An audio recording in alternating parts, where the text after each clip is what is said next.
Pretending to be a police officer is never a good idea, but one man apparently never got that message. He was arrested several years ago for doing it, and now police say he's at it again. Local 12's ANGENETTE LEVY found one of the people caught in his alleged lies. ANGENETTE. You know, Rob, when I heard the name Teon Arrington, I thought it sounded awfully familiar, so I went through our archives and I did a search. Turns out we did a story about him in 2013. He was charged with calling in phony crimes and impersonating a police officer. Teon Arrington is charged with calling people and setting up meetings, claiming he was a detective investigating homicides. It's pretty unusual that somebody would do that and go to the level of not only impersonating a police officer, but impersonating a homicide detective, somebody in a unique role. Cincinnati Police Lieutenant Steve Saunders says Arrington set up meetings with people but never showed. Shenica Foggie says Arrington called her last week. And he was like, no, this is Detective Williams. He gave me his badge number, everything.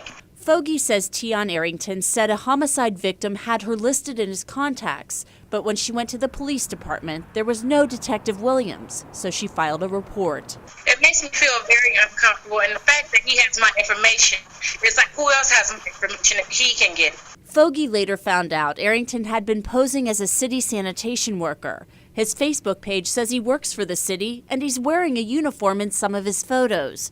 This isn't the first time Arrington has been charged with impersonating a police officer. In 2013, we covered a story about him. He was arrested for calling in phony crimes around his home in North College Hill. Police said then that they believed Arrington was fascinated with watching police respond to scenes.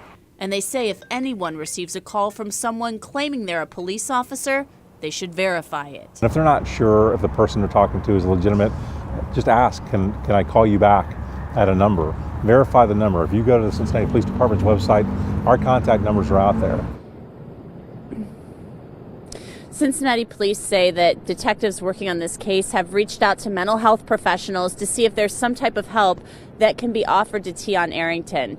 When he faced these similar charges back in 2013 for the incidents in North College Hill, several of the charges were dismissed and he was given probation on the others.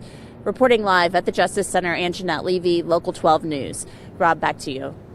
ANGENETTE, thanks very much. Teon Arrington is being held this time on a $180,000 bond.